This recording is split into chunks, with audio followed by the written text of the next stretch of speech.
Y si hay alguien que sabe de Tangalanga en este país, es mi amigo Diego Recalde. ¿Cómo estás, querido? ¿Cómo andás? Denme tanto tiempo. Es imposible no reírse con esto. Yo volví a reírme. Vos sabés que mientras lo escuchaba, Sí. me impresionaba cómo el viejo, primero tiene una cosa extraordinaria, que es meter la grosería como una palabra más. Sí. Si bien al final se la subraya, Sí. eso se adelanta a todos, porque viene a plantear una discusión que, si bien estuvo en el inconsciente colectivo desde siempre, Sí. y en algún momento tomó forma cuando Fontana Rosa se presentó al el Congreso de la Lengua, Sí, y vino sí. a rescatarlas y hasta Sí. incluso legitimarlas. Sí. Para mí es una cosa que para mí no tiene antecedentes, y es convertir a la mala palabra en una palabra más. Sí. Es como que reconcilió el lenguaje del civilizado con el bárbaro y amó un idioma que solamente él pudo hablar. Sí. Y entonces esa mala palabra se convirtió, digamos, en una suerte de vocablo que podía estar presente en una charla cortés, que de repente derivaba en pelotudo y después seguía hablando de otro tema y aparecía la palabra orto y seguía hablando de otro tema. Eso es extraordinario. Es extraordinario. Sí, Eso sí. para mí me parece un tipo inmenso, lo considero más que un humorista, un fenómeno social. Sí. Porque es un tipo que inventó un formato único en el mundo. Además, hay otro dato que Sí. te dice poco. Él empezó en 1959. Sí. Con lo cual, si yo te estoy grabando en el momento que tenemos una charla, no te digo que te grabo, y después me mofo de tus reacciones, tiene algo de cámara oculta. Claro. Bueno, cuando Tangalanga empezó a hacer esto, no existía la cámara oculta. Claro, Con lo cual, claro. inventó la cámara oculta. Aparte, él va construyendo la situación humorística, la va construyendo con una delicadeza, como decís vos, ¿no? Hermosísimo. Te sabe llevar, te sabe galopar. Sí, Por sí, eso sí, todos sí. entran como un caballo. Más allá de que el argentino tiene tendencia a, el momento en que alguien lo llama, no cortar y desangrarse en la charla en el caso de ponerse a discutir. Sí. Pero él sabía cabalgarte. Vos sabés que me contaron que en los call centers lo ponen de ejemplo. Ah, Entonces, mira. ponen Claro. grabaciones para que los pibes aprendan a que el otro no te corte. Claro, Que es lo que mirá consigue vos. Tangalanga, que el otro no corte. Sí. Salvo cuando ya en un momento la cosa se vuelve insostenible, sí sucede, pero en líneas generales logra tenerte en el teléfono por muchísimos minutos. Es realmente algo asombroso. Sí. Asombroso. Sí. Yo por ahí me sigo sorprendiendo y me sigo riendo, y entendí por qué me pasa esto de seguirme riendo. Porque este diálogo que escuchamos es un diálogo real, no está actuado. Sí. No está, ¿cómo decirlo?, preso de una coyuntura. La actuación, si vos la analizás con detenimiento, Sí. también envejece, porque no se actúa de la misma manera hoy que, por ejemplo, en los años 70. A Es veces te verdad. pasa que ves una película de los años 70 y decís qué mal actuada está, o te reís de la actuación. Bueno, en aquel momento se actuaba así. Pero claro, esto no es actuación, esto es un sentimiento genuino. Terminó generando un producto imperecedero, porque lo que hay ahí es un sentimiento real. Y los sentimientos reales pasan la pantalla, pasan el parlante y no envejecen. Es verdad todo lo que decís. Diego, le vamos a contar, a lo mejor si alguien no sabe cuál es tu trayectoria. Vos sos un capo, periodista, escritor, guionista de cine, director de cine, hiciste todo, actor de cine, hiciste una investigación que yo no sé, solamente a una persona que está fuera de sí se le puede ocurrir, que es buscar a las víctimas de Tangalanga. Sí, bueno, algo de locura hubo, tenés razón. Sí. Te voy a decir que fue un proyecto que puso a prueba mi voluntad. Fueron 10 años de búsqueda que finalmente terminaron en 5 películas, porque terminé haciendo 5 largometrajes que cuando hice el primero yo pensé que la cosa terminaba ahí. Claro. Lo que pasa es que en el medio me encontré con la agenda del doctor que me allanó parte de esa búsqueda, Sí. que en realidad tampoco fue tanto, me permitió hacer una película más. El resto tuve que volver a hacer un trabajo de campo, y lo hice porque es una risa abierta que tengo dentro mío y necesito cerrar. Porque yo crecí escuchando esos cassettes clandestinos de Tangalanga al punto tal de saberme muchos llamados de memoria. Claro. Durante muchos años de mi vida me dormía escuchando esos cassettes, Sí. para despertarme, te juro por Dios, al otro día riendo. Mi obsesión llegó a tal grado de locura que te juro, cuando iba a bailar y encaraba a una chica, aparte de las consabidas preguntas, ¿estudias o trabajas y de qué signo sos? Sí. ¿Sabes cuál era mi tercera pregunta? Si conoces a Tangalanga. Exactamente, y si me decía no, aunque estuviera buenísima, miraba hacia otro lado. Porque sabía que no iba a prosperar eso, no iba a prosperar si no estaba eso entre ambos. No iba a prosperar porque yo me la pasaba escuchándolo y me dormía escuchando esos cassettes. Eran inductor del sueño, era mi Prozac. Claro. Feliz, me levantaba feliz. Y más, lo bueno fue que en la medida en que me fui relacionando con otras personas, me di cuenta de que no era el único que estaba preso de esta insólita obsesión. No, claro. Y a muchos a los que le pasaba lo mismo que a mí, que se dormían, por ejemplo, escuchándolo. Sí. En aquel entonces, vamos a aclarar, yo soy una persona grande, tengo 52 años, cuando escuchaba esos cassettes, como todos, bueno, porque eran cassettes en mi época. Eran cassettes, además eso, ¿no? Que eran cassettes que no se comercializaban, era un cassette. Exactamente, fue el primer fenómeno viral de la Argentina. Exactamente, sí. Fue viral antes de la viralización. Sí. ¿Y qué me pasó en esa época? Obviamente al principio uno quería conocerlo a quién, a Tarufetti, porque en aquel momento era Tarufetti para mí, que era el líder de nuestra secta. Sí. Pero lo que me empezó a pasar, y también le pasó a muchos y me di cuenta en el momento que hice las películas, ¿no? Sí. Quería conocer a las víctimas, yo quería saber dónde vivían, cómo vivían. En ese entonces, no me animé a rastrearlas por una razón muy obvia. No era director de cine y era un adolescente. Sí. Pero, viste que la obsesión es más fuerte que el amor, y tarde o temprano viene por vos. Bueno, tiempo después, te diría 30 años después, seguramente acorralado por esta asignatura pendiente, que dije, bueno, basta, voy a salir a buscar a las víctimas. Necesito cerrar una historia personal que estoy seguro es también la de muchos, ¿viste? Necesito ponerle cara a esta silueta anónima para conocer el otro lado del cassette. Bueno, así fue que salí y me metí en una búsqueda demencial que, te juro, puso a prueba mi voluntad. Para que te des una idea, para rastrear, bueno, los fans dicen que es la mejor víctima de Tangalanga. Para mí es la segunda mejor, pero vamos a suponer que es la mejor víctima, que es el plomero. Sí. En ese llamado es extraordinario lo que sucede, porque hay pocas pistas. Vos te enterás que Tangalanga llamó a un plomero que hizo mal un trabajo en Junín y Santa Fe. Sí. Y que el teléfono de ese plomero empezaba con el 650. ¿Sabes qué hice? No me digas que llamaste a todo lo de 650. No, más enfermo. Me fui a tocar todos los no te puedo creer. Desde Juncal y Junín hasta Junín y Córdoba, porque él dice Junín y Santa Fe, y me dio un radio más amplio, preguntándole a cada persona si conocía a un plomero llamado José, que hace 30 años atrás reparó un caño en ese edificio. Ahora, te voy a decir algo. Fui 10 veces. La 10ª vez, no es que lo encontré a él, porque él ahí hizo su trabajo. Claro, sí. Tuve la enorme suerte de toparme con una parejita divina, Noemí y Miguel, que trabajaban en un consejo de administración. Y cuando les cuento, angustiado, lo que me estaba pasando, que no podía encontrar este plomero, Noemí le dice a Miguel, Miguel, vos no tenés una agenda Citanova todavía vieja, una agenda marrón, con los teléfonos de la gente que contratábamos cuando estábamos en el Consejo de Administración, porque yo recuerdo, le dice Noemí a Miguel, que había un tal José como plomero. ¡Qué impresionante! En esa agenda estaba efectivamente el nombre de José en la P de plomero y el teléfono empezaba con 650. Uy, qué impresionante, la adrenalina que debe haber corrido por tu cuerpo en ese momento. No sabes, en ese momento me puse a llorar. Yo abrazaba a Noemí, ni era más parco, Noemí no entendía nada. Encima de todo, cuando me da el teléfono completo, yo me metí en la computadora, deduje la dirección. Llamé al equipo de filmación y al otro día dije, si este tipo plomero se levanta temprano.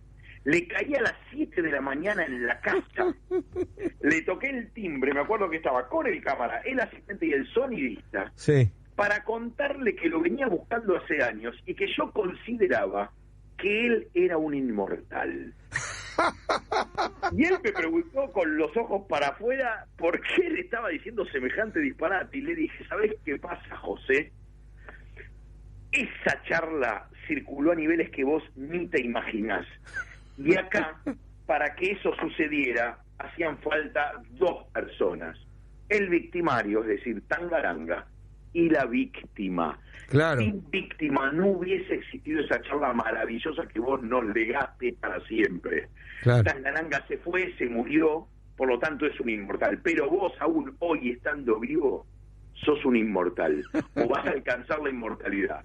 Bueno, esto que le pareció disparatado terminó pareciéndole lógico, me terminó abriendo la puerta de la casa y pude hacerle una nota hermosa Sí. que forma parte de la película y que viene a cerrar mi historia personal con esas víctimas, porque te puedo asegurar que las búsquedas fueron bastante parecidas a esta, ¿eh? Sí, yo vi, Uno, dos o tres que... yo vi alguna, no me acuerdo cuál, vi una o dos de las películas Víctimas de Tangalanga y Sí. el laburo que hiciste, No sabes lo que fue. donde, Permiso. sí, es tremendo, que ahí está expuesto, ¿no? Todo el trabajo. Claro. Y en las películas sintetizado por razones obvias, porque por suerte privilegié la edición para no aburrir. Sí, En el libro que saqué, Víctimas de Tangalanga, sí me explayé, sí. pero realmente fue enfermizo. A una tarotista la busqué durante 5 años. ¿Sabés cómo finalmente la encontré? No, Me leí una guía telefónica entera, porque Tangalanga le dice a la mina,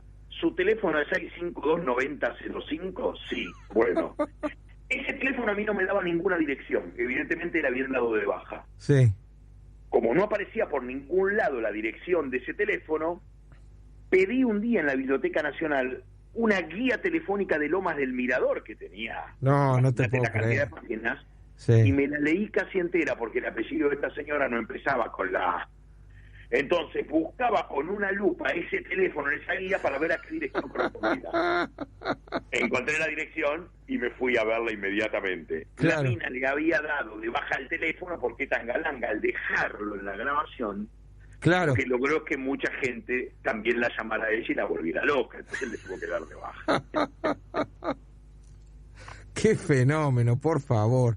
Mirá que yo he hecho cosas, por ejemplo, por buscar el teléfono de Big Damone, el norteamericano, Sí. me metía en la guía norteamericana y empezaba a buscar todos los Damone y llegué hasta la tía de Big Damone, Bueno, pero... llamando todos los números.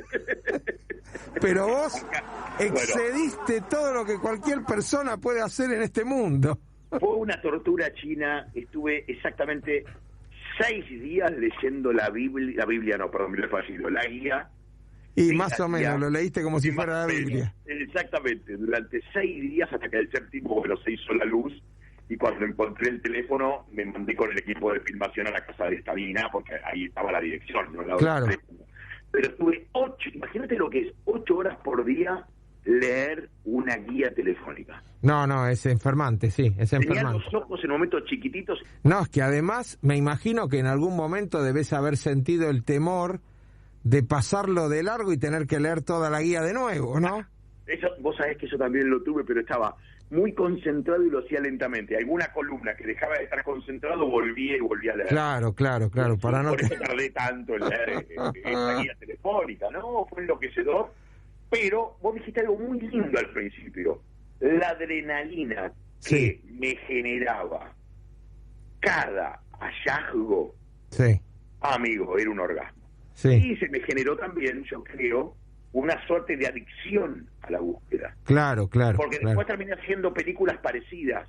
Me embarqué en cosas parecidas porque me pasa lo que le pasa a la policía, que cuando no suena la sirena, Sí. se deprimen. Necesitan, viste, el quilombo, el éxtasis. Bueno, Es que- da justamente eso, la búsqueda, ¿no? La búsqueda. Vos sabés de que- cazar.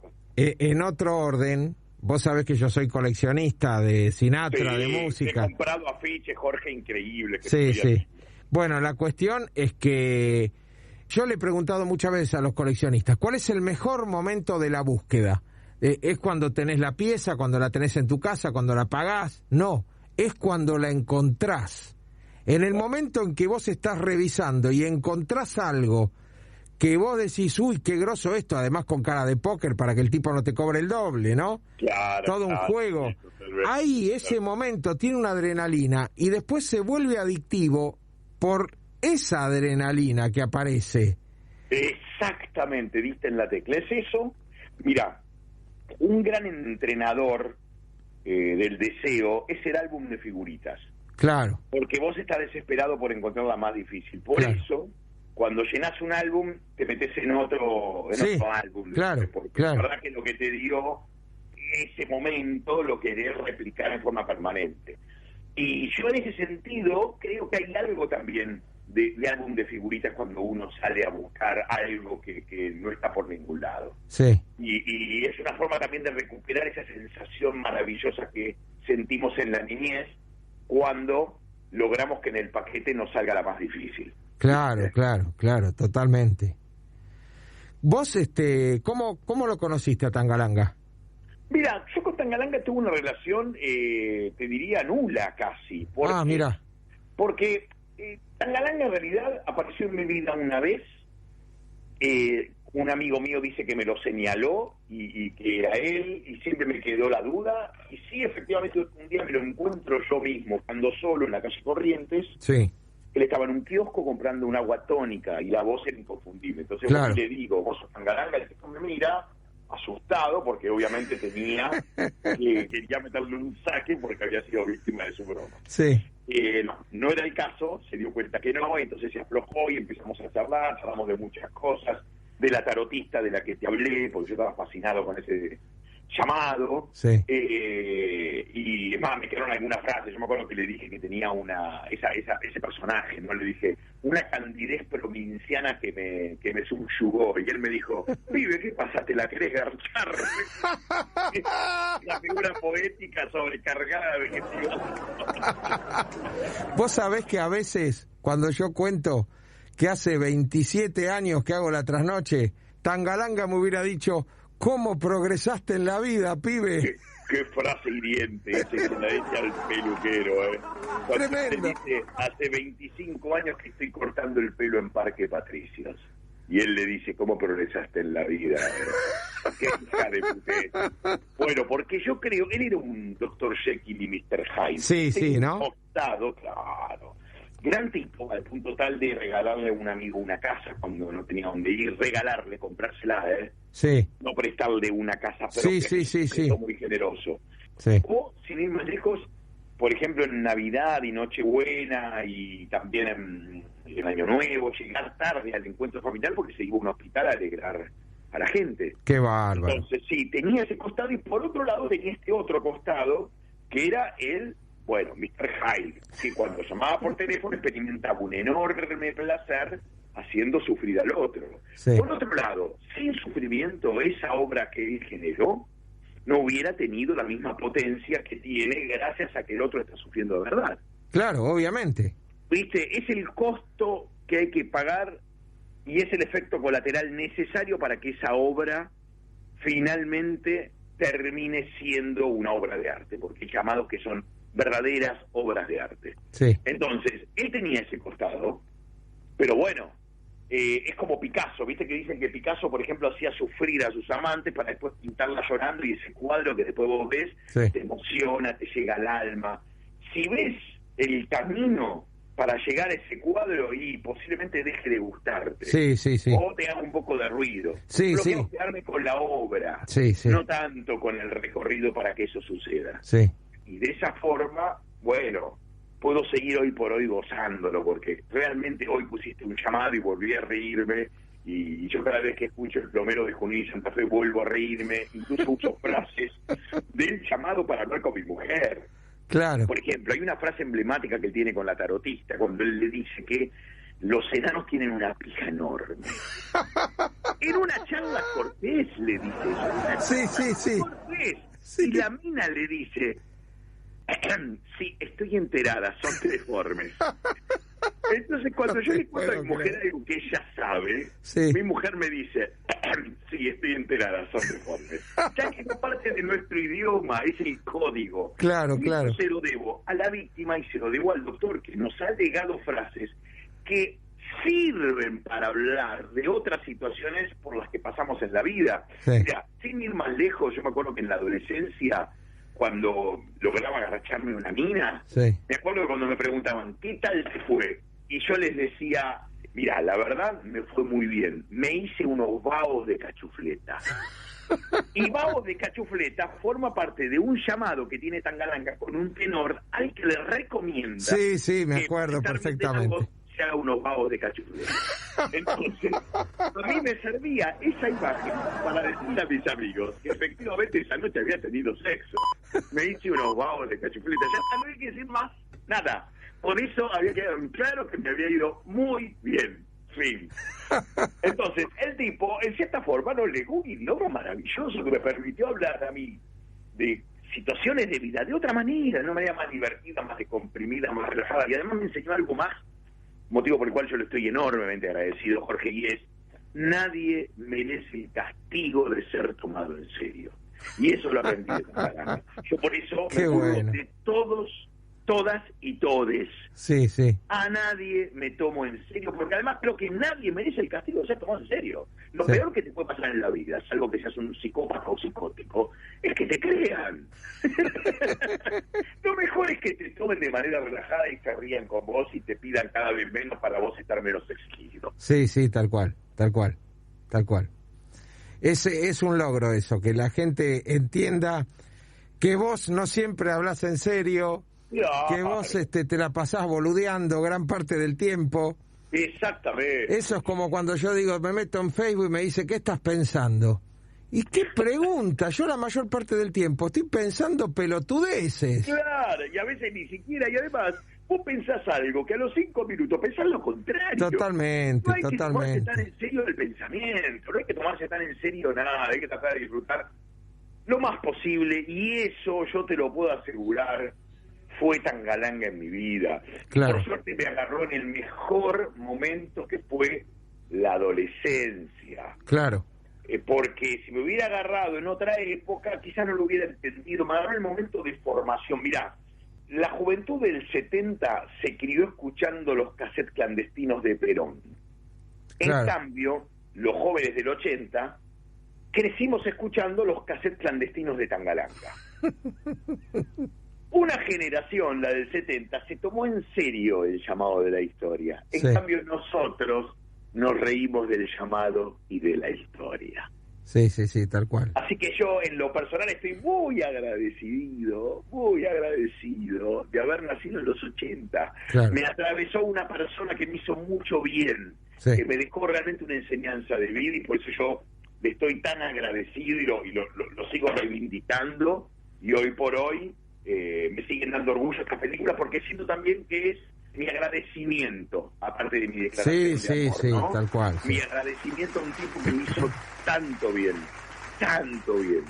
Es lo que a Y veces no solo nosotros... a mí, a toda mi generación, me atrevo. Es lo que a veces nosotros sentimos cuando hacemos un editado de, qué sé yo, de Olmedo o de Capitán Piluso. Son esos seres que nos han dado la posibilidad de reírnos cuando a lo mejor estábamos en el peor momento de la vida, ¿no? Mirá, Que no lo consigue cualquiera eso. cosa que investigando a fondo la figura de Tangalanga, Sí, me encontré con declaraciones de Charly García y de Fito Páez, sí, al estilo, por ejemplo, de Charly, diciéndole a Tangalanga cuando llegó a conocerlo, gracias a Spinetta: sí. yo a vos te debo la vida. Tus grabaciones me sacaron a mí de la depresión. Qué Yo cuando grosso. estuve internado en la clínica Abril, no había nada que me hiciera reír y andaba todo el tiempo apocado, triste, deprimido. Hasta que un enfermero me trajo estos cassettes. Qué bárbaro. Impresionante, ¿no? Sí, sí, sí, sí. Impresionante. Y me encontré con muchos casos así. Un tipo, una vez, llegó a llamarlo por teléfono y agradecerle que lo había cerrado la depresión. Y Tangalanga tenía la costumbre de juntarse con todos, un tipo muy abierto. Sí, Y le dice, bueno, cuando quieran nos juntamos, tomamos un café y nos conocemos más. Y el tipo le dice, no, la verdad que yo preferiría no conocerte. ¿Por qué? Le dice, porque para mí vos sos Dios y a Dios no se lo mira a los ojos. Qué groso. Sí, eso yo lo vi, me parece. Está en una de tus películas. Segunda parte de claro, en Víctima de Tangalanga 2. Es impresionante, sí. Cómo el tipo logró algo de otro orden, sí, que excede toda lógica, que sigue siendo asombroso y que a mí me sigue generando escalofríos cada vez que lo rememoro. Sí. Yo no necesité salir de ninguna depresión, pero tuve la suerte de conocerlo a Tangalanga en la adolescencia, y Tangalanga logró que no comprara dolor por demás, algo que se suele hacer en la adolescencia. Sí. Y eso se lo debo al doctor. Yo en eso le estoy muy, muy agradecido, porque él hizo que entrara en la risa y que me riera de casi todo el tiempo. Por supuesto, en la adolescencia está ese momento donde uno busca sufrir por demás enamorándose de un imposible, completamente sí. Chicas que no te van a dar bola y que a vos te hace bien que no te den bola porque escribís una canción, un poema o una novela. Sí. Pero, por suerte, esa patología la tuve en pequeñísimas gotas. Y todo eso se lo debo a él. Realmente yo le estoy muy agradecido. Tengo un tridente en mi adolescencia que no puedo dejar de agradecerles, que son Tangalanga, por sobre todas las cosas, Urdapilleta y Don Messi. Claro. A mí claro. me hicieron enormemente feliz, y gracias a ellos la adolescencia fue una etapa extremadamente festiva. Sí, tal cual. Urdapilleta, justamente ayer vi una película de él, una de las últimas que hizo, El paraíso de los malditos. No la vi, ¿qué tal? Es muy buena, es un policial muy bueno, muy bueno. Mira, yo a él lo tengo, digamos, fue mi primer profesor de teatro, sí. Y yo vivía en el Paracultural, en el viejo Paracultural ahí de la calle Venezuela del 300. Sí. Para mí, él es sinónimo de todo. Además, una cosa muy hermosa que no se rescata lamentablemente, pero yo sí la tengo como estandarte, y disculpa la presunción, que tiene que ver con el actor no puede chuparle las medias al poder. Él me decía, no podés ser un actor oficialista. Ajá. Hay que ser un actor que siempre esté contestándole al poder y desafiando al sistema. Sí. Y él lo hacía, por eso en los años 90 es una obra extraordinaria que se llamó, la que está dedicada a María Julia de Sogaray, La Carancha. Sí. Que cuando él la hizo, en su momento se metió en un flor de quilombito, porque en ese momento el menemismo tenía mucho poder, y él salió a desafiarlos con esta obra, que yo fui a verla, me acuerdo, en Rojas, que me pareció otra galaxia por la valentía que la obra en sí venía a traer en escena, que no es lo que habitualmente se ve. Por eso yo le estoy a ese tipo, además de haber sido uno de los más grandes actores que tuvo la República Argentina, sí. uno de los tipos más valientes. Porque en el momento en que estaba de moda hacer psicobolche, él decía, no me banco estos psicobolches de mierda. Y se burlaba de teatro. Y había que tener huevos en aquel entonces para hacerlo, y él lo hacía. A mí me esta cosa que veníamos hablando recién hace un ratito de nadie merece el castigo de ser tomado en serio, yo lo vi en ellos, y se burlaban sobre todo de aquellos que eran intocables. Por eso para mí tienen un enorme valor. Claro. A mí siempre me parecía, cuando lo veía a Urdapilleta en televisión o en cine, me parecía que el tipo tenía una cabeza tremenda, había un universo dentro de esa mente, era inmenso, Urdapilleta era inmenso. Pero no tengas dudas, y tenía una cosa que era muchísima cultura, muchísima poesía leída, pero muchísima poesía leída y a su vez tamizada por ese cuerpo que después le permitía a él, cuando la recitaba, darle vida. Por eso fue tan único. En él las palabras sonaban distinto. Fue un poeta, porque también fue un poeta, escribió poesía, que después se recitaba, fuera de serie. Yo cada vez que pienso en él, digamos, sí, la gran mayoría fue consciente, pero estaba realmente más allá de todos. Fue algo distinto. Hay un libro que él sacó que se llamó Vagones que transportan humo. Vagones transportan humo. Ahí está. No está el qué en el medio. Y me acuerdo que había en ese libro de poesía frases como, por ejemplo, los cerdos sueñan que son policías. Los monos sueñan que tienen carnet de identidad. Los murciélagos sueñan con el sistema Braille. ¡Qué espectacular! Los gallos pigmeos sueñan que ganan cocardas en la rural y que son aplaudidos por un muñeco igual a Onganía. Los mosquitos sueñan con familias y familias y familias haciendo picnics en los bosques de Ceiba. ¡Qué hermosura! ¡Qué hermosura! Me hace acordar un poco también a Federico Peralta Ramos, ¿no? Pero claro, tienen esos, digamos, lo que tienen, como aire de familia, ¿sabés qué es? Porque Urdapilleta era hijo de un importante general, que de hecho llegó a ser gobernador de Salta, sí, si la memoria no me fallo, de Jujuy, de alguna provincia del norte. Sí. Tienen esta cosa de rebelarse contra lo establecido, Claro. cagarse en esa sangre azul, entre comillas, que han heredado, Sí. e ir hasta las últimas consecuencias en pos de lo que consideran que deben hacer. O sea, no renuncian al deseo. Claro. Se dejan llevar por el goce y Sí. hacen lo que se les canta el ojete. Y eso es asombroso y merece que de nuestro lado los aplaudamos de pie. Yo cuando me encuentro con gente tan valiente, me emociono y trato de lo chiquito emularlos, ¿viste? Porque me parece que esa es la gran enseñanza en definitiva que nos dejan. Vos conocés la anécdota de Federico Peralta Ramos de la bola, ¿no? ¿La conocés? Refrescámela, porque por ahí la conozco, pero cuando por ahí llegue... Él decidió, creo que fue en el Centro Cultural Recoleta, armar una bola de hormigón gigantesca, una esfera gigante, y él decía que esa esfera iba a dividir el mundo, porque esa esfera primero se iba a ver ahí, pero después se la iba a sacar, la iba a llevar en un barco por todo el mundo, y el mundo se iba a dividir entre los que vieron esa esfera y los que no la vieron. Y entonces el tipo hizo la gran esfera de hormigón adentro de uno de las salas, que era un patio ahí en el Centro Cultural Recoleta, gigantesca, ¿no? La armó toda y estaba feliz y qué sé yo. Y después no la podían sacar del Centro Cultural y la tuvieron que destruir. Que creo que no salía por ningún lado esa esfera. Y forma parte de la genialidad, ¿no?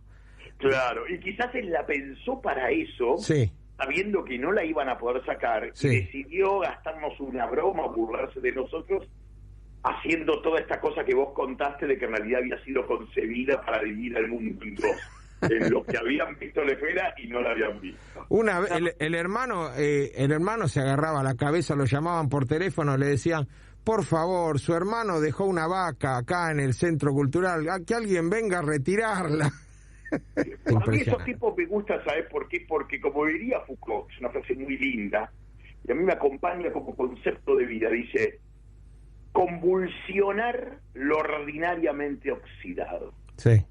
Hay algo de eso, ¿viste? Sí. Sacudir lo que está pasando, que en realidad es la exaltación del tedio, porque lo que está pasando es que no está pasando nada. Claro. Y estamos haciéndonos creer a nosotros mismos, aunque en el fondo no terminamos creyendo en eso, que están pasando un montón de cosas interesantes, pero en el fondo sabemos que no. Y que venga un tipo a convulsionar eso y decir: muchachos, vamos a agregarle a esto vida porque está muerto, a mí me alucina, porque es un gesto valiente, porque además no todo el mundo se atreve a hacer lo que fantasea, Sí. y estamos hablando de tipos que se atrevieron a ir más allá. Claro. Por eso están en mi cuerpo con una alegría, ¿viste? Digo, ¿no sabes lo agradecido que estoy por haber tenido la suerte de haberlos conocido, o personalmente o a través de su obra? Pero tuve la suerte de haberlos conocido. Sí. Esto solo amerita decir: puta, valió la pena estar vivo. Tal cual. Porque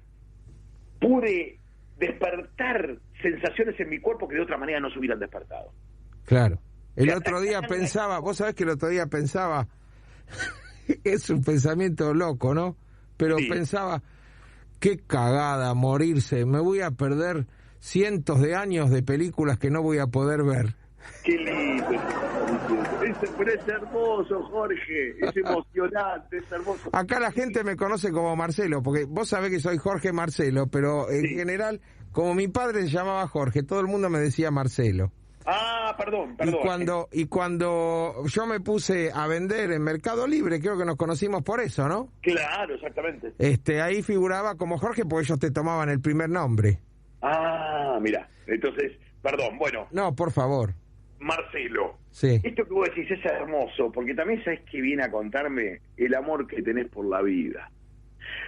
Porque la vida vale la pena de ser vivida. Por Dios, es una pena ser mortales. Sí. Ser mortales es una pena. Yo me acuerdo una frase que dijo Sabina cuando le preguntaron ¿qué querés que diga en tu epitafio? Y él dijo, pongan, yo no quería. Y es así, yo no quiero irme, vos tampoco querés irte, porque hay tanto para disfrutar. Yo le pedí a un amigo mío. Tengo nostalgia por el futuro, ¿no? Por el... Claro. Yo le pedí a un amigo mío que pongan en la lápida, vivió como se le cantó el culo. Qué lindo, hermoso, es así, es hago lo que se me antoja de Bart, que es una enseñanza de vida también, ¿viste? Sí. Yo dije, hago lo que se me antoja. Lo único que yo me agregué, y creo que vos también, por lo que nos conocemos, es, bueno, voy a ser responsable de mis actos. Yo voy a hacer lo que quiero, pero no voy a hacer cosas para hacerle daño a alguien. Porque no, claro, por supuesto. Sí. Viendo sufrir al otro. Yo no soy un perverso. Claro. Tengo culpa. Lo que voy a hacer es lo que creo que hay que hacer y voy a decir lo que tengo ganas de decir. Y no voy a renunciar nunca ni a la palabra, ni a la risa, porque eso es lo último que se entrega y te diría más, no se entrega. Eso no se entrega. Lo que vos decís es la esencia de este programa, Diego. Lo que vos decís es la esencia de este programa. Qué lindo. Es que no hay que entregar eso. Si entregás eso te quedás sin vida.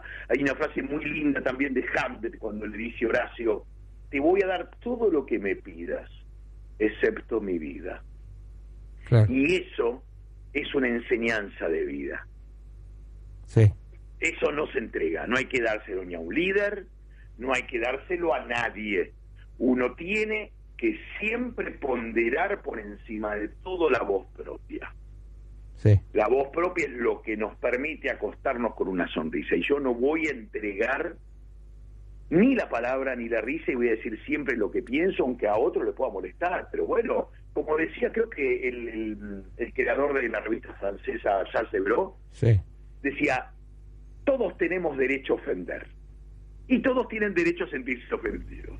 Pero bueno, no perdamos ninguna de estas dos posibilidades. Claro, no renunciemos a ofender y no renunciemos a sentirnos ofendidos.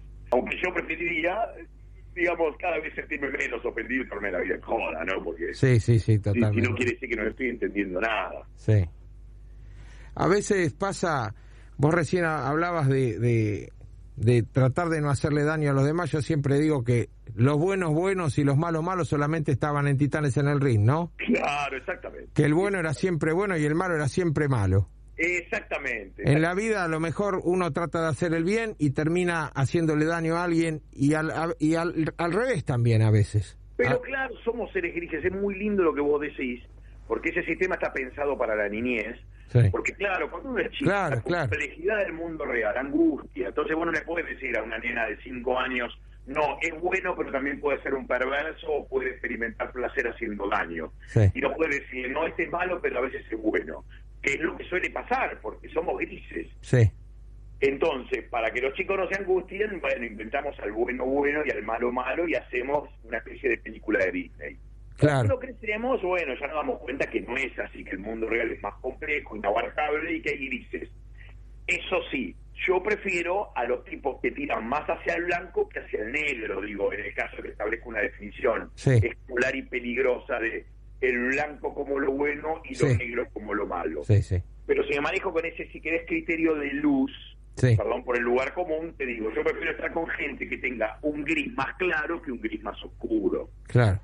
porque el gris más oscuro siempre va a experimentar placer haciendo daño, y hay una cosa muy linda que dice Lacan, y es, contra el goce no se puede ir, porque el tipo que hace daño experimenta placer, y ese tipo va a seguir haciendo daño hasta que se muera. Sí, sí, sí. Porque ese placer que experimenta haciendo daño no se lo va a dar nada. Por eso el perverso no se reeduca, no tiene cura. Por más de que vos lo encierres en una jaula para siempre, Sí. cuando salga va a hacer daño, y dentro de la jaula va a hacer daño. Sí, sí, sí, sí. Es así, ¿eh? Sí, sí, sí, sí. Yo prefiero la gente gris, claro. Claro, claro, justamente, claro. Diego, ¿cómo viviste, cómo estás viviendo esta pandemia? ¿Cómo la vivís? Mira, puteé mucho al gobierno en un momento, Sí, porque además lo que me pasa a mí es que yo no tengo el sueldo asegurado. claro, Tengo que salir a laburar, a generarme dinero. claro. Y entonces, lo que parecía que venía con buenas intenciones, después dejó al descubierto que no. Porque el tipo, mientras yo como un tonto me lo estaba encerrado, el tipo estaba en una fiesta. Y además de todo, había gente que tenía el privilegio de salir, mientras yo como un tonto me lo tomé en serio y no salí. Igual ya en el mes de mayo, porque yo en ese momento recurrí a mis ahorros, no me quedé otra y tuve que salir a la cancha. Claro. Y salí a la cancha, me agarré COVID, por suerte no me pegó fuerte, salvo alguna chambonada que me mandé, que un día fui al techo mientras tenía COVID a reparar una filtración, Sí. me insolé y entonces el COVID me pegó fuerte. Pero en líneas generales a mí no me quedó otra, no me pude dar el lujo de decir, bueno, me quedo en casa porque tengo un sueldo garantizado, trabaje o no trabaje. Yo soy privado, básicamente, más allá que de vez en cuando tengo alguna relación con el Estado, Sí. pero es esporádica, porque, digamos, las 16 películas que tengo hechas, solamente 3 las hice con apoyo del Estado. Es decir, no es que vivo de una plata que a mí me da el Estado todos los meses. Entiendo que el trabajador estatal lo sintió como unas vacaciones hermosas. Quizás si yo hubiera estado en ese momento laburando en el Estado hubiera dicho, qué bueno, qué suerte tengo. Sí. Pero a mí me dio mucho enojo porque, por ejemplo, como consecuencia de esta cuarentena, la Biblioteca Nacional estuvo cerrada 1 año y medio, y yo investigo mucho en la Biblioteca Nacional. Claro. Y encima de todo, cuando la abrieron por sistema de turnos, y estuvo abierta 2-3 meses nada más, y volvió a cerrar las puertas ahora de nuevo en diciembre, Sí. y está cerrada hasta marzo. A mí me parece un despropósito, una locura, no lo puedo entender, pero también, bueno, digo, si tenés el sueldo asegurado, y lógico, lo que menos vas a hacer es ir a laburar. Sí, sí. Esto en realidad, quienes más lo padecen son los que tenemos que laburar, que no tenemos el sueldo asegurado. Y fue, paradójicamente, a quien menos se cuidó. Al privado fue al que menos se cuidó. Por eso yo no tengo mucha simpatía por este gobierno, pero sobre todo por cómo encaró el tema de la pandemia, que derivó en una cuarentena interminable que generó un daño tremendo. Porque mira, te tiro otro caso. Yo tenía una empresa con mi mujer, hacíamos artículos para los chicos del colegio y demás. No hubo clases 1 año y medio, tengo que cerrarla. Claro. ¿Me entendés? Fue muy mal manejada, entonces me cuesta quererlos. Sí, es un tema muy difícil, ¿no? Fue muy difícil, muy difícil. Pero en lo que a mí me atañe, digamos, en lo que a mí me pasó, yo terminé enojado, y ni Sí. hablemos del mal manejo de las vacunas, digo, ¿no? Sí, sí. Pero digo, yo terminé enojado porque lo que vi fue que se privilegió a un votante, porque yo creo que en el fondo estaba eso, y se cagó en el sector privado, porque como el sector privado habitualmente no es votante del peronismo, entonces no se lo cuidó. Para mí fue un grosero error, y yo las consecuencias las viví, y no solamente yo las viví, también tengo amigos que les pasó lo mismo, que por ahí tenían un restaurante, cuando las cosas se podían haber encarado de otra manera. De eso estoy absolutamente convencido. Lo que yo creo es que no hubo buena intención, porque vos te podés equivocar. Vos dijiste una cosa muy linda, viste, que si yo tengo buenas intenciones también puedo generar daño en el otro, y es Sí. verdad, el infierno está plagado de buenas intenciones. Acá se partió de algo que fue pensado desde la mala intención, por eso dolió tanto el resultado, y por eso la cuarentena realmente hizo estragos.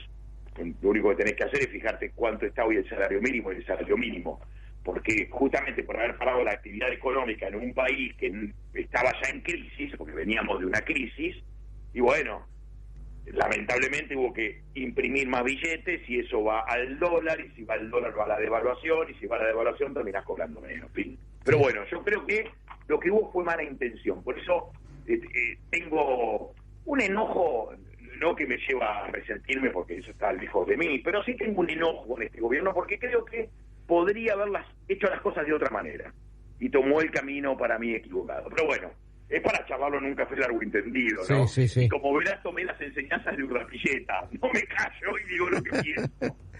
Diego, ¿en qué estás trabajando ahora? ¿Qué son las películas que estás haciendo? Estoy haciendo 3 películas muy locas. Una que a mí me tiene muy entusiasmado tiene que ver con que descubrí cuando el Chito empezó a hablar con la papa en la boca. ¿Viste esta cosa? ¿Cómo anda? Bueno, vos sabés que tiene un comienzo. Sí. Y lo descubrí. Y descubrí el motivo. Y estoy sumamente entusiasmado porque creo que viene la tecla. ¿Viste cuando juntás las piezas y todo cierra? Sí. Porque todo tiene un origen. Está bien, generalmente las cosas son multicausales. Bueno, acá di con la causa, te diría, fundamental. Mirá vos, no te lo voy a preguntar porque hay que ver la película, ¿no? Claro, no vamos a spoilearla, pero de hecho se llama Martín Reboy Darinch, La papa en la boca. Porque arranca homenajeándolo al personaje de Fernando Peña y después, bueno, empieza a aparecer esto sobre lo que empiezo a investigar, que a mí me rompió la cabeza cuando lo descubrí. Sí. ¿Viste? No lo puedo creer. Y después también una cosa que me tiene muy entusiasmado, es una película que está hecha con animales. Vamos a ver cómo resulta. Ah, mira. No es Las aventuras de Chatrán. No, obviamente no. Es otra cosa. Vamos a ver cómo resulta. Es una investigación que me mandé a hacer. El resultado primigenio me tiene feliz, pero todavía no puedo cantar victoria hasta que no termine de editarla del todo y verla, a ver cómo quedó eso. A mí me gusta mucho investigar en términos de formato. Arranqué con Sidra en su momento y fue una película hecha con fotos de una manera distinta como habitualmente se laburaba la foto. Sí. Después hice otra que se llama Sonrían, donde la hice con una caja de fotos que me dejaron mis viejos y logré hacer hablar esas fotos de una manera, me parece original. Yo hasta ahora nunca lo vi en ningún lugar. Sí. De hecho, si a alguien le interesa, estas películas están en cine.ar, en la plataforma del Inca. Sí. Ahí están Víctimas de Tangalanga 1, 2 y 3, y está Sonrían. Está La Trans de la Patria, Sí. que también es una película interesante porque ahí descubrí que el primer habitante blanco rioplatense fue una trans. Mirá vos. Sí.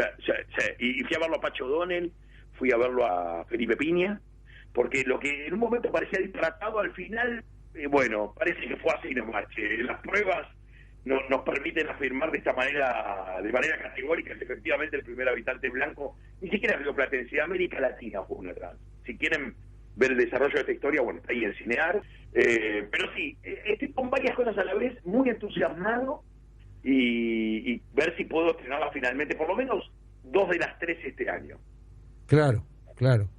¿Dónde las estrenas las películas? Mira, yo lo doy en cine. Lo que pasa ahora, en su momento las daba en Hoyts, en Cinemark, en el San Martín. Lo que me pasó ahora, que para mí fue una novedad, cuando estrené Víctimas de Tangalanga 4 y 5, acostumbrado al boom de Tangalanga 1, 2 y 3 en cines, que en ese momento las di en Hoyts, lo que hay es un cambio de hábito, Marcelo. ¿Qué quiero decir? Vos sabés que la gente ya no va tanto al cine, prefiere verla desde la casa, a la película. Sí, es verdad. Eso fue en función de un tema que vos tocaste acá al principio, que me preguntaste cómo había sentido y yo te fui absolutamente franco. Tiene que ver con la cuarentena, con esta cosa de que la gente se quedó adentro y empezó a relacionarse de otra manera con el mundo exterior. Sí. Y empezó a consumir películas de esta manera, viéndola a través de la pantalla. Entonces bajó la cantidad de espectadores en el cine. Fíjate, claro, creo que la película que más gente llevó este año no llega a los 60.000 espectadores. Claro. De hecho, yo iba al cine 3 veces por semana en algún momento. Te estoy hablando de hace unos años atrás. Y ahora no voy. Ahora no voy. Bueno, mirá, a mí me pasó lo mismo. Y estamos en el mismo juego, vos y yo. Sí. Yo la pandemia la viví, o sea, no la viví de la misma manera que vos. Soy también una persona que fui perjudicado desde lo económico, pero la viví desde otra manera. Me pareció que era necesario lo que se estaba haciendo, que obviamente hubo errores, pero lo viví de otra manera, con una cierta comprensión hacia esta cosa inevitable, rara, extrema que le ha pasado a muchos líderes en el mundo que no supieron cómo manejar el tema. En lo que disiento con vos es que no creo que haya habido una mala intención, pero bueno, eso ya es una cuestión muy subjetiva, ¿no? Por eso lo viví de otra manera, obviamente fatigado por todo esto, lo viví muy mal desde lo económico, muy mal, tratando de ver, porque yo ni siquiera tenía ahorros, ¿no?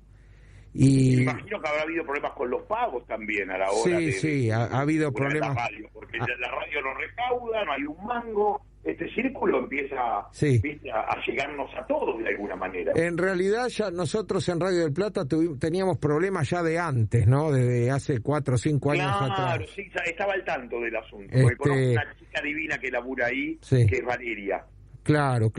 Y la verdad que bueno, fuimos manejando el tema de la mejor manera posible. Yo me acostumbré ya a cuando la mano viene dura a cerrar el grifo inmediatamente, que es algo muy difícil. Parece una tontería, vos te quedás sin trabajo y decís, bueno, voy a acotar los gastos, pero no lo cerrás totalmente el grifo, sino que lo vas cerrando de a poco, y eso te conduce a una penuria, porque decís, bueno, parece que voy reduciendo los gastos, pero no los reducís del todo.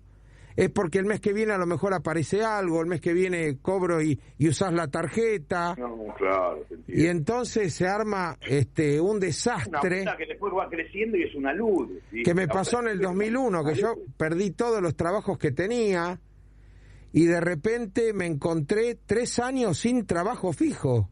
¡Wow! Terrible. Entonces, tardé 6 meses en darme cuenta cómo se cerraba este grifo. Se cierra totalmente. Cuando vos no querés que el agua salga, tenés que cerrarlo totalmente y apretarlo y ajustarlo bien. Y te quedás, por lo menos a mí me pasó, con lo mínimo indispensable. Lo mínimo indispensable. Ahí, yo el otro día hablaba con una amiga y le decía, para mí la inteligencia tiene mucho que ver con poder establecer prioridades y que esas prioridades sean las correctas. Cuando yo veo a una persona que no tiene esa capacidad de establecer una prioridad, que a lo mejor te dice, mira, está lloviendo a cántaros, pero me voy a ir acá a Santa Fe y Ravignani porque hay unos zapatos que me encantan y de repente y la persona está engripada y sale igual por eso. Ahí yo pienso, ¿qué le pasa a esta persona? ¿Por qué no establece bien las prioridades? Su prioridad en este momento sería la salud. Entonces me parece que la inteligencia está muy relacionada con eso, con saber establecer prioridades cuando la situación es complicada. Y eso lo aprendí con los años, poder decir, bueno, mi prioridad es esto, atender a esta persona de mi familia, tener dinero para esto, y el resto no importa. Y entonces me acostumbré, sé que cuando la mano viene muy dura, puedo reducir al mínimo las cosas. Y el mínimo te aseguro que es el mínimo. Te creo.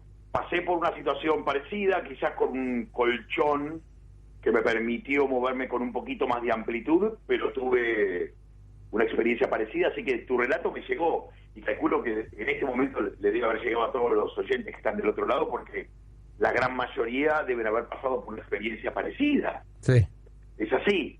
Y además, también pasó otra cosa, que al detenerse la actividad económica y haberle dado a la maquinita, porque no había opción también por otro lado, sí, la gente cobra menos, y cuando vos cobras menos, la plata te rinde menos. Sí. Entonces tenés que achicarte para poder concentrarte con suerte, en lo indispensable. Yo tomo a veces los problemas... No te alcanza la guita, Sí. no te alcanza la guita.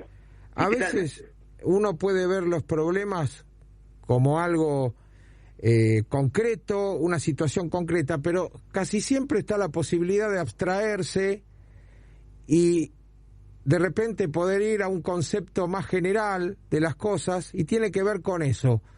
Más allá de lo que suceda, con la forma que tenga el problema en ese momento, Sí. poder pensarlo desde lo abstracto y recurrir a ese método, entre comillas, donde vos decís, cierro el grifo y entonces resuelvo este problema en el momento en que lo estoy sufriendo. Lamentablemente yo no tuve una vida, yo creo que he sufrido más de la cuenta, posiblemente. ¿En serio? Sí, ¿En sí, serio? posiblemente. Y posiblemente porque no supe en algunos momentos decir no, o no supe priorizarme, y después hubo acontecimientos en mi vida que fueron muy, muy terribles, ¿no? En mi familia hubo situaciones muy terribles. Pero Terrible, es realmente terrible, no es que viste que uno tiende a la exageración. no. Esto Okay. fueron cosas terribles, ¿no? Terribles de verdad. Sí, y así todo, siempre conservé el humor, Listo. que fue la gran herramienta que me ayudó a sobrevivir todos estos años. Y te- Reírme con ganas, ir a hablar con un amigo y reírme con ganas. Ajá. Así como me pasa que cuando tengo que sufrir, sufro profundamente, cuando Sí. gozo, lo hago de la misma manera. ¿Entendés? Pero ¿cómo no te voy a entender? Hermoso, hermoso. Entonces, yo creo que la vida, o sea, tal vez soy demasiado intenso, pero para mí nunca es demasiado la intensidad. Siempre se puede un poco más. Hay un poema muy lindo de Baudelaire, creo que es Splin, que en un momento dice: un cielo sin estrellas es lo que pido, porque me atrae lo negro y el vacío. Sí, claro.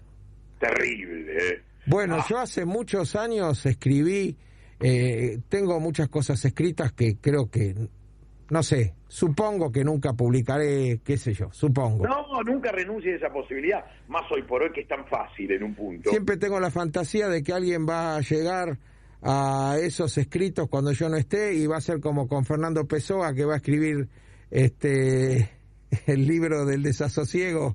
Sí, claro. Con los recortes de lo que el tipo había escrito, ¿no? Pero yo decía... No te da la chance de presenciar el momento donde alguien viene y te dice: che, me encantó tal poema que escribí. Eso Sí. es hermoso. A mí Le me- hace muy bien a la vanidad. Lo que pasa que a mí me pasa con la pintura eso. Me pasa Contame, ¿por qué? porque ese elogio lo recibo con las pinturas y me ha pasado muchas veces, no sé por qué nunca supe aceptar bien el elogio, como si yo fuera, como si tuviera una pátina resbaladiza en la que el elogio siempre se resbala. No, Ajá. no me llega, no, está bien, es mejor que te digan, es como decía alguna vez otro, es mejor tener plata que no tenerla, ¿no? Pero siempre. Pero el elogio, yo siempre decía que estaba vacunado contra el elogio, contra la vanidad. ¿Cómo te diste esa vacuna? ¿En qué momento? Una vez le dije a un psicólogo, yo estoy vacunado contra el ego, y me dijo, usted está muy equivocado, su ego hace mucho que ha muerto. Bueno, qué sé yo, estamos hablando así de cosas como si estuviéramos en un bar, ¿no? Me gusta, me encanta. Yo creo que ese es el género que hay que transitar a nivel periodístico cuando se trata de reportaje. Sí. Bueno, aquí estamos en Es Tiempo de Show, conversando con Diego Recalde, y te agradezco mucho tu honestidad, tu inteligencia, poder conversar esto. Empezamos hablando de Tangalanga y es como Tiempo de Show, el programa te va llevando por otras vías. Mejor, Sí. enriquece más la charla y la vuelve más sorprendente. Sí, totalmente.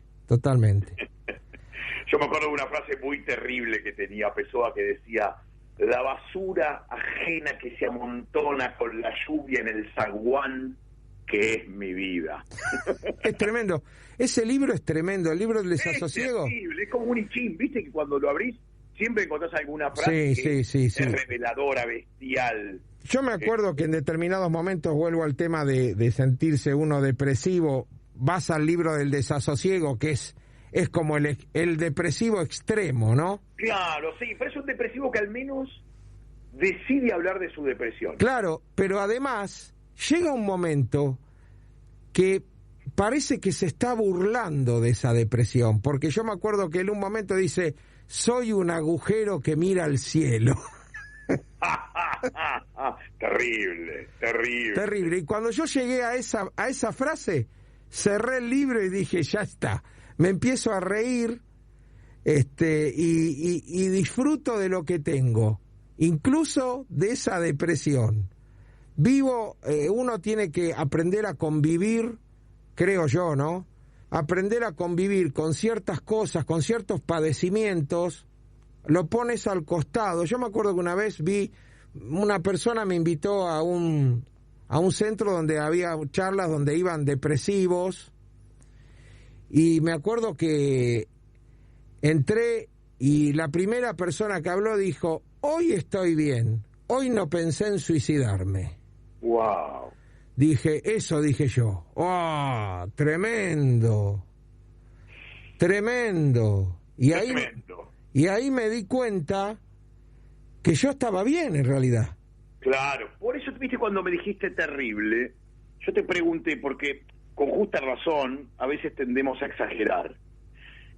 Por dos motivos. En primer lugar, para darnos más importancia. Sí. Y en segundo lugar, para después sentir que, por ejemplo, cuando vencimos una dificultad, vencimos a la dificultad. Claro. No era una cosa chiquita. Hay un poema muy lindo de Borges, El enemigo generoso, donde un tipo lo único que hace es adjudicarle al otro dones que no tiene. ¿Pero por qué lo hace? Porque después, cuando lo venza en la batalla, va a sentir que derrotó a alguien importante. Claro, sí, sí. Por eso te lo preguntaba. Sí.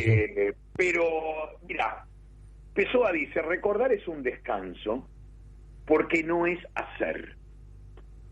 Y yo lo que creo, justamente para no recordar, es ponerse a hacer. Claro, lo que claro. tiene de bueno el hacer es que te conecta con el presente y el futuro. Sí, totalmente. Yo creo que haciendo no nos melancolizamos. Sí. Vos Y sabés además, que eso... porque hay una frase que me parece que es de Rimbaud. Dice, la melancolía es conformarse con poco. Sí. Eso vos sabés que un psicólogo me dijo eso una vez. Sí, Me dijo: Marcelo, cuando yo le preguntaba ¿qué pasa con la depresión? ¿Cómo se resuelve? Me dijo: vos sos una persona de acción, vos tenés que hacer, así se resuelve. Sí, así. No tratando de encontrarle por qué estoy deprimido, porque en la niñez, porque mi padre, porque mi madre, mi abuelo. No. Cuando empezás en toda esa filosofía de la depresión, se hace un ovillo del que no salís más. Es una red de... Salís más.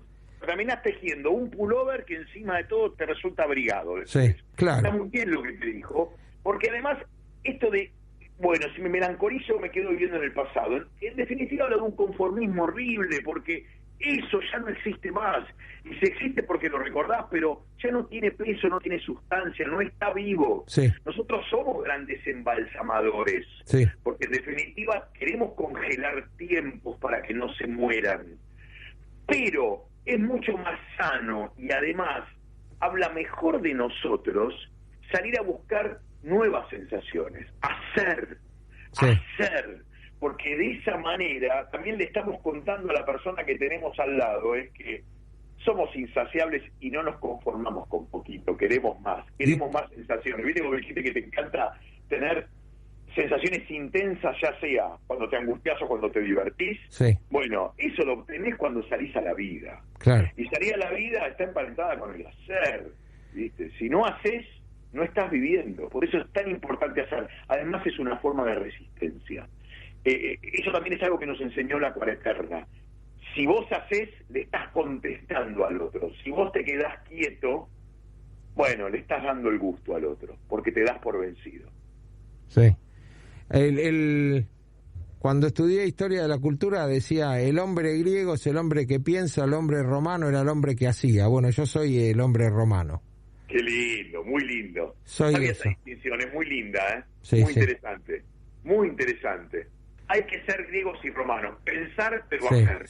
sí. ¿Viste? Pensar y actuar, Pensar en lo sí. que vamos a hacer, para no ser simplemente locos que salimos por el mundo Sí. sin pensar en lo que hacemos. No, solo pensamos en lo que hacemos. Sí, yo creo que esa Pero hay que definición hacer. era El facilista. hacer es clave. Era facilista porque el hombre romano, cuando hizo el arco de medio punto, pensó en lo que hacía. Pero Claro, no, pero es linda igual la imagen que tiraste. Sí. Viste que Borges decía que en realidad somos todos esos seres que han sido parte de la humanidad. En un punto uno es muchas voces y está atravesado por muchos relatos. Es buena la idea que tirás, porque es ser griego, ser también romano, y por qué no el día de mañana ser un celta y ser un hombre del Renacimiento. Sí. Es decir, estamos atravesados por todos esos saberes, y lo bueno es que eso nos permite tener una mirada más panorámica, que creo que ahí está el secreto de todo. Hay una frase de Goethe muy bonita también que dice que el que no sabe llevar su contabilidad por más de 3.000 años es un ignorante que vive al día. Está bueno esto de saber quiénes fueron los que estuvieron antes, qué hicieron, cómo veían la vida. Sí, sí. Y ver qué uno hace con todo eso para armar su propia película y pasarla de la mejor manera posible, ¿no? Sí, sí, totalmente. Che, qué placer haber charlado con vos. Igualmente, igualmente, Diego. La verdad qué linda charla, qué bueno. Y además poder saber que cualquiera que quiera ver Víctimas de Tangalanga o alguna de la trans de la patria, la voy a ver, no la vi, la voy a ver. Está en cine.ar, están ahí gratuitas. Lo único que hay que hacer en el caso tuyo no, pero la gente que no se registró, registrarse y meterse. Sí, yo me he registrado, sí. Por eso, es facilísimo, te llega un mail, te dice está registrado, entras y las podés ver de manera gratuita y son divertidas, que eso es lo bueno también. Sí, tal cual. Y eso, y disfruten que pasa por ahí. Sé que a veces es muy difícil, pero hay que tratar de no entregar la sonrisa. Quisiera cerrar esta charla para que en un punto también sea un ejemplo desde la posibilidad de conversar desde una visión política diferente de lo que sucedió con la pandemia, sin que eso significa que uno sea enemigo del otro, ¿no? Pero claro, porque además, ¿sabes qué, Marcelo? De eso se trata de verdad la diversidad y la pluralidad de voces. Sí. Es eso. Tener que charlar con un tipo que no piensa igual a vos, no tener que tolerar a un tipo que no piensa igual a vos. Claro. Porque tolerar ya implica un esfuerzo. No, vos pensás distinto y no pasa nada. Porque además yo pienso esto hoy, pero quizás mañana pueda pensar otra cosa. Tal cual, Entonces, tal cual. No hay que tomarse tampoco tan en serio al pensamiento. Y eso, para mí, si lo tuviésemos presente siempre, bueno, haría que no nos desangremos en una charla. Tal cual. Porque además de eso se trata la diversidad, insisto, yo de eso soy un férreo defensor del si querés, culturalismo y el multicolor. Sí. A mí me gusta que haya tipos que ven las cosas de manera distinta como yo la veo, porque primero me hace descansar, porque si no estoy todo el tiempo en mi cabeza, y además me gusta sorprenderme. Claro. Me gusta que me digan otra cosa. Sí. No quiero que me salgan con lo esperable. La vida, a diferencia de una película, es que es un guión todavía mucho más rico, complejo y sorprendente. Nunca sabés qué carajo te va a pasar el otro día. Tal cual. Las películas se pueden volver previsibles. Sí. ¿Viste? Lo bueno de la vida es que te ofrece un guión imprevisible, por eso la quiero tanto y por eso no me quiero ir nunca, y a vos te pasa lo mismo, y es el yo no quería de Sabrina. Claro, yo no quería, es hermoso. Es hermoso. Dale, te agradezco muchísimo, te mando un gran abrazo. Por favor, el agradecido soy yo. Hermosa charla, che. Fue un placer de verdad haber hablado de esta manera con vos. Igualmente, querido. Siempre de este lado. Gracias, muchas gracias. Abrazo enorme. Diego Recalde estuvo aquí en Es Tiempo de Show.